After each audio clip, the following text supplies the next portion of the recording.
Big Zay. Morning, Brad. Morning, boys. What's going on? Well, you've got the big story. I think we all understand.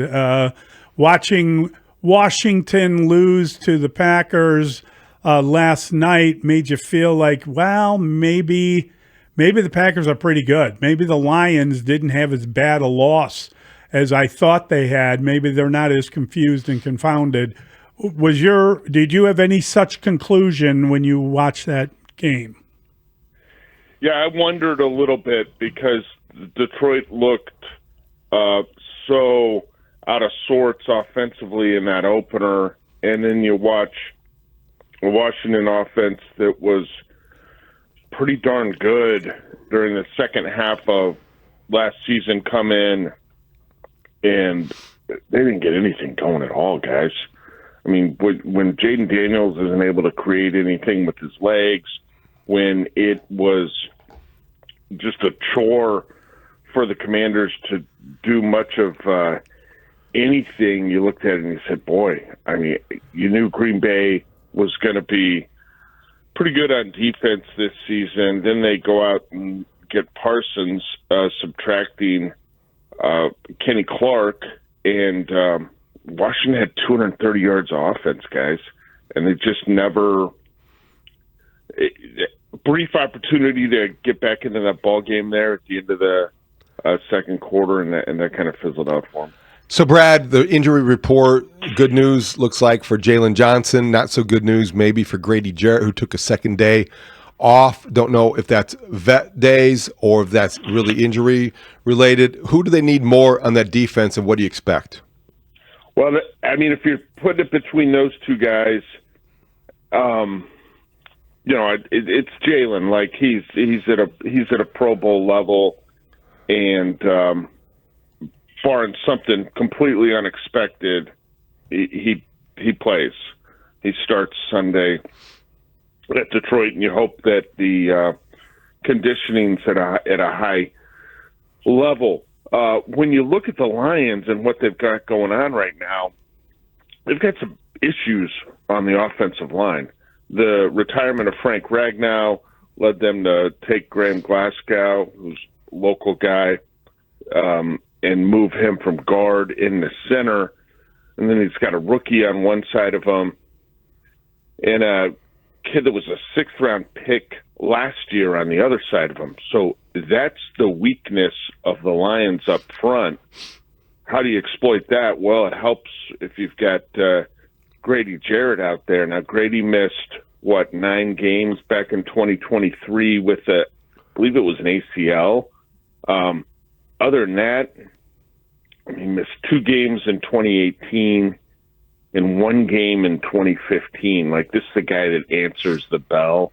So based on that, I'd be optimistic he's available.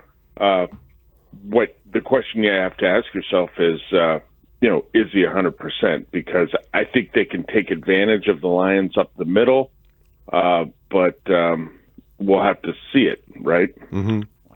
Yeah, I mean, we talked about that. If you were trying to find a spot where the Bears match up well, that's probably it. But can they match up well if they aren't able to kind of exploit the matchup? And I don't know if I don't know where you're at as far as DeAndre Swift as an inside runner. It just seems like he's more effective when he has a little space to cut to. And as much as you want to talk about what the possibilities are on offense and how much the coach wants to run the football, he said himself, I got to call more run plays.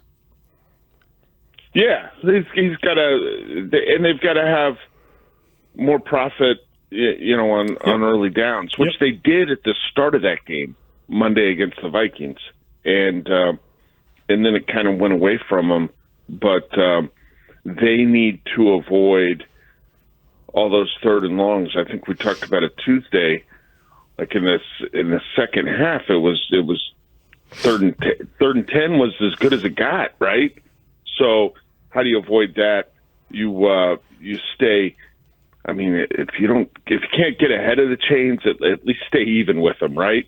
Go from first and 10 to to 2nd and 7 or 2nd and 6. Get yourself into a 3rd and manageable situation. Taylor Decker, the left tackle, has not practiced for 2 days in Detroit. Montez Sweat needs a big day.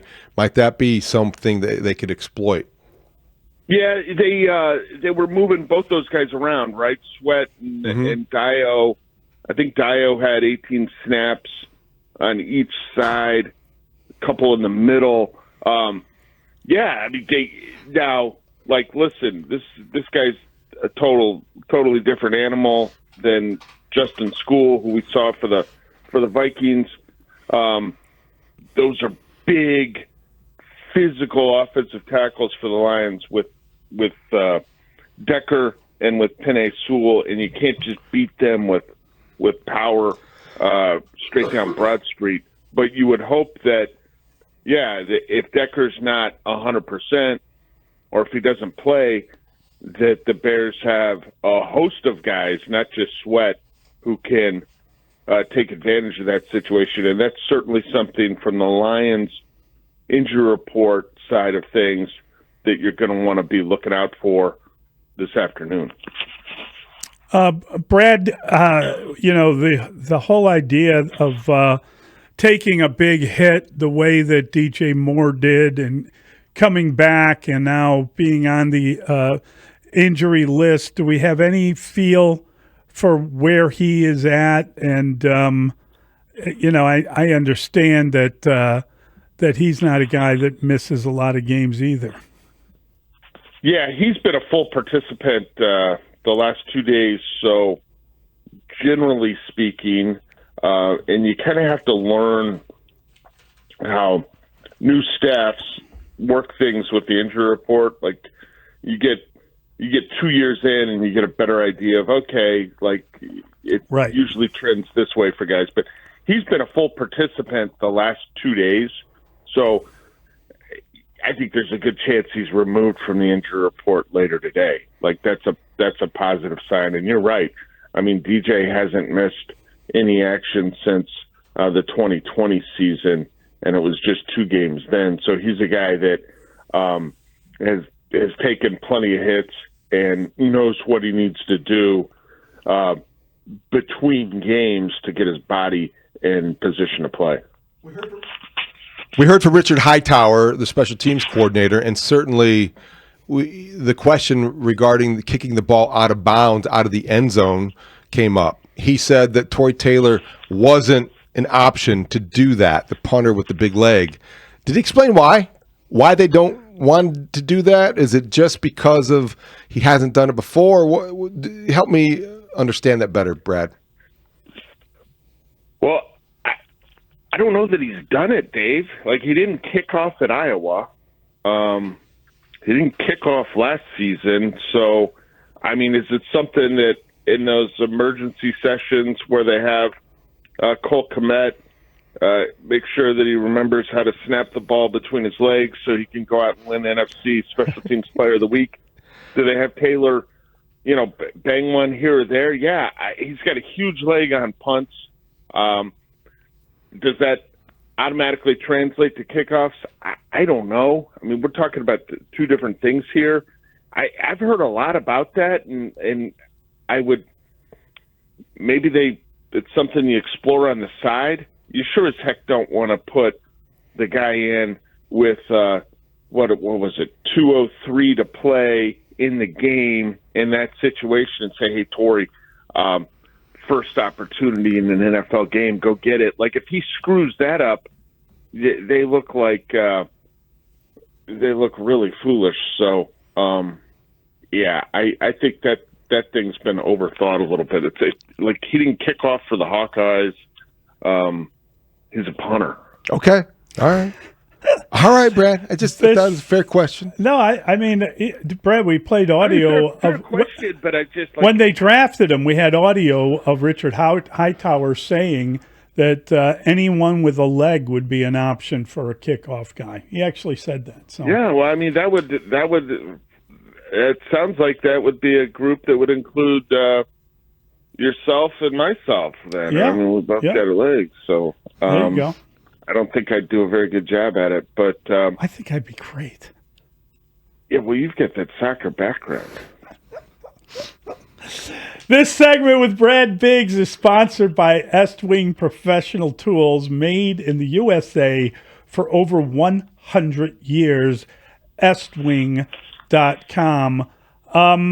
Speaking of special teams, speaking of the punter, there was a blocked punt. I mean, it was deflected, but it was an interesting moment to see that happen. And there is a statistic out there that if you block a punt, now it's usually more to do with blocking a proper, like changing field position, falling on a touchdown, whatever.